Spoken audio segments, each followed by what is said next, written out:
Yo, what's good, y'all? It's your boy Zoetic, and we back with another episode of the Grain Salt Show. Now, this episode, I'm gonna be breaking down my favorite music of the year. All right, this is just compile lists of all my favorite shit that I've been listening to, and just put them together, rank them, and it's one of my favorite things to do. So let's go ahead and get into it. First and foremost, what I do want to talk about is all the music that 5D put out this year. All right, I mean, we put out definitely a few projects that in past couple years we've been putting out a lot of projects, and this year we kind of just condensed it. Everybody put out one project each, and it's been really good, but just really quality stuff. So make sure you guys are checking out Dangerland Mood Food 3. That didn't drop this year, but it dropped late last year. So, I just want to make sure I slip that in and make sure you guys are checking that out if you haven't checked it out. Even if you have, man, go run that shit back. I'm talking about Reality Check from Icy Beats. You know what I'm saying? The new beat tape, the latest beat tape. I'm sure he's dropping some soon, but make sure you're running that back again. I'm talking Tony Toe Tags with Troy Ave. A really, really concentrated, focused effort from my dog Tony Toe Tags, man. One of the best, man. And of course, from me, the latest R&B effort, In Plain Sight. So please make sure you guys are checking out the latest projects from 5D. And the next thing that I want to say is please check out the best of vids that I put out last week. Combine some of my favorite moments from the YouTube channel and from the podcast and put them into some their own videos and like a rundown recap of my year, man. It's been a big year for me, so please make sure you guys are checking that out in the channel. And next up, I'll go ahead and get into my lists.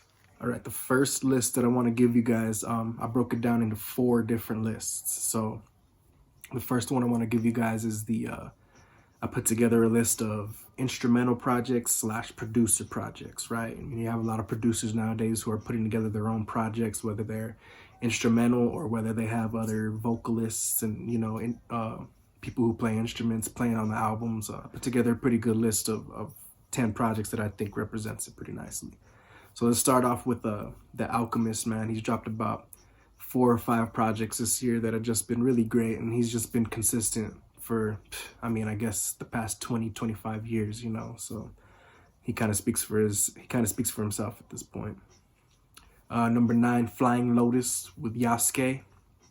I believe this was accompanying some kind of anime that came out on Netflix. I didn't really check that out, but the music was really dope. Number 8, we got Zoe and Tall Black Guy with Abstractions. Very dope R&B centered project. They got a lot of dope R&B vocalists on there. Number 7, Romderful, Please Reconnect the Controller. That was a real dope one with, like I said, more, some singers on there, some rappers on there. Really dope project. Number 6, Kayla Maestro with Whip Music. You got some instrumentals and some with the vocalists on there. He really touched on a lot of different vibes. I really, really love that project. Number 5, Mind Design with Rare Pleasures. This is like a more R&B leaning, jazzy project, man. Mind Design, just a really dope ass producer. Number 4, Dame Funk. He's got about 4 or 5 projects, the Garrett ones and all the others under his own. He put out all instrumental projects this year. They're really, really dope stuff, electronic stuff. Dame Funk is just a legend. Number 3, Bad Bad Not Good, Talk Memory. You also had Art the Vero Chai all over that, with string arrangements and just a really, really dope jazz album. Number 2, Madlib, Sound Ancestors. Just a really dope instrumental project from Madlib. And number 1, I got Stimulator Jones with his 2 projects. He put out La Mano, which is like a more jazz-centered, playing instruments type of album. And he put out the Low Budgets on the Stone's Throw beat tape, and that's more like boom bap, Dilla Doom, Madlib type of stuff. And really, really love those projects. All right, the next list I got here is alternative, right? It's like alternative / rock leaning, you know what I'm saying? This is a really just, stuff that's not hip hop and R&B. Number 10, We got Mile High Club with Going, Going, Gone. That's their, I believe, their second album on Stone's Throw. Really dope shit right there. We got 9 Tune Yards with Sketchy. That was something that I just randomly heard on an indie station here in Denver and checked out the project, and I really liked it. Number 8, we got Los Retros with 2 different projects. I think one of them was on Stone's Throw, one of them was independent. Just really dope, kind of like, I think they're Spanish. I think at least one of them is in Spanish. Dope rock music. Number 7, Spooky Mansion with Curse. Again, just kind of more of your traditional sounding dope rock music. Number 6, we got Apifera with Overstand, and that's more of like a jazz kind of atmospheric type of music. Number 5, we got the Marias with Cinema, and that's really almost kind of like pop leaning, but a little bit, there's definitely some alternative rock influence in there. Number 4, we got Covet with Technicolor, and this is just really dope. Minimal lyrics, minimal vocals, kind of like jam band-ish. Really dope stuff. Number 3, we got Somersault with Sequoia Moon. To me, this is kind of like R&B leaning, but still alternative rock. Really dope. Number 2, we got Brain Story with Ripe. And these are just some dope jazz musicians, man. These guys are really killing it. And number 1, my favorite of the year is definitely I Dress with Mulholland Drive. And the dude's just got such a dope retro sound.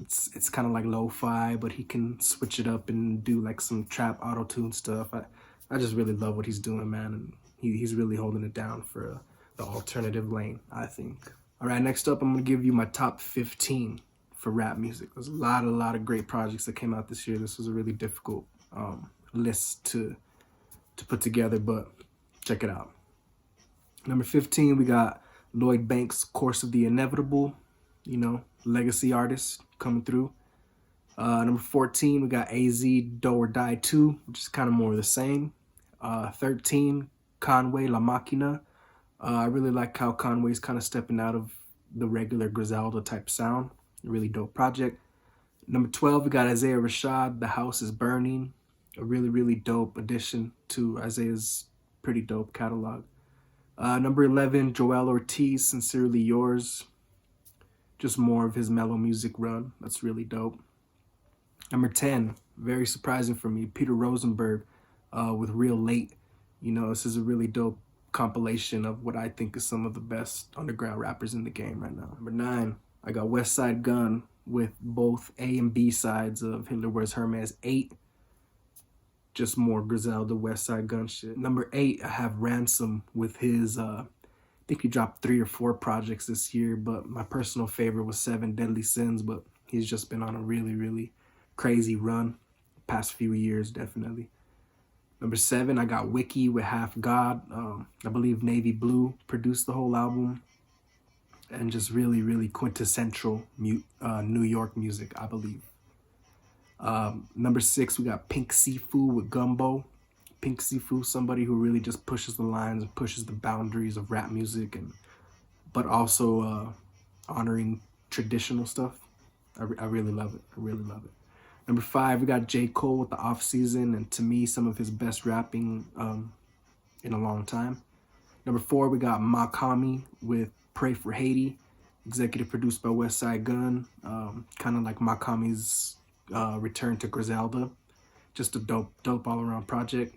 Number 3, I want to highlight Yoro Droog. He's put out about 4 or 5 projects this year. A couple with the God Fahim and a few by himself. My personal favorite was Time, but he's been on a crazy run the past 2 or 3 years, and really with no misses. Number 2, I want to put Nas, King's Disease 2. As I'm recording this, I barely just heard Magic that he just dropped with Hit Boy. This was like barely a few days ago. I don't know if I would necessarily say it's better than King's Disease 2, but I just love Nas and Hit Boy's chemistry, man. It's really dope. And number 1, my favorite rap album of the year. I've been talking about it all year. Nothing has really knocked it off for me. It's Tyler, the Creator, Call Me If You Get Lost.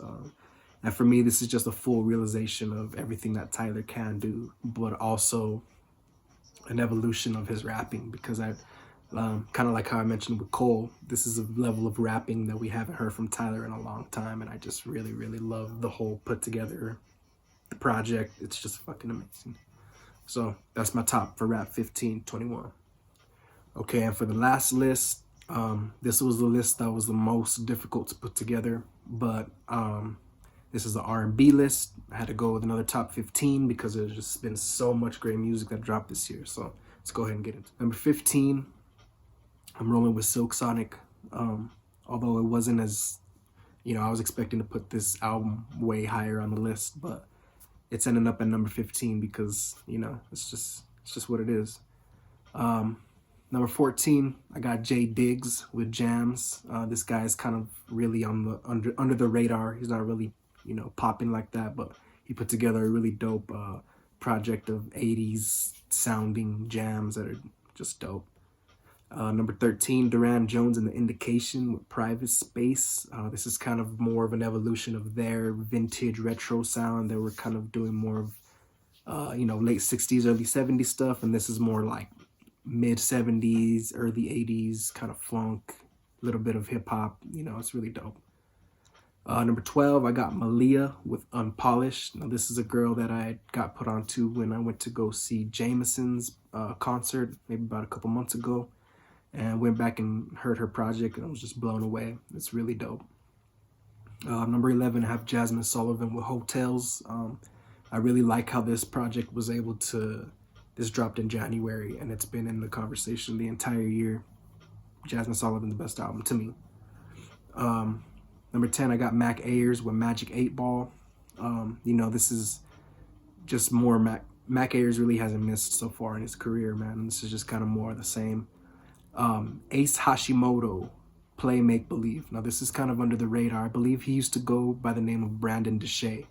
But this album here, it's really just like a homage to Neptunes and the Neptunes sound, that vintage style of R&B / rap. Amazing project. Number 8, I got Charlotte Day Wilson with Alpha. Charlotte Day Wilson really just evolving as a vocalist and just amazing, heart-wrenching, beautiful R&B music. Number 7, I got Division and Ty Dolla $ign, Cheers to the Best Memories. Dope collab project from two of the dopest vocalists in male R&B today. Number 6, I got Van Jess with Homegrown. These girls just do not miss. Number 5, I got Snow Allegra, Temporary Highs in the Violet Skies. I know some people weren't really feeling the album like that, but I really love her take on, I guess, a mainstream sound. Number 4, Cleo Soul, Mother. This has been a, Cleo Soul is an artist who's gotten on everybody's radars in the past 2 years, and she's just absolutely generational talent. Number 3, I got Jameson with Heals Me. Jameson, my favorite artist doing it, man. He really toned it down and gave us some beautiful minimalistic music. Number 2, I got Children of Zeus with Balance. I think maybe you could kind of consider that album rap. There's a lot of rapping on it, but to me, at its core, it's an R&B album. But amazing album that stayed in my rotation all year. And number 1, my favorite, I've been talking about this album all year, the same with Tyler's. It's Joyce Rice with Overgrown. This dropped, I believe, in April, and her presence has just grown since then. Everybody has been listening to the album, and I've seen this album on a lot of best of lists so far. It's my favorite. I love her sound. I love the development of her style and her image and just who she is as an artist. I think she's going to be a superstar. So that's going to wrap us up for the day, man. It was a tough time putting together these lists because I really, really enjoyed all this music that's here. If you've heard anything that you haven't heard, please check it out. All of this stuff here is the best music that I believe this year has had to offer. So please check it out. I appreciate everybody for tuning in. Please make sure you're checking out everything that we got going on. fifthdimensionlc.weebly.com. Zoetic 5D on everything. And I'll catch y'all next time. Peace.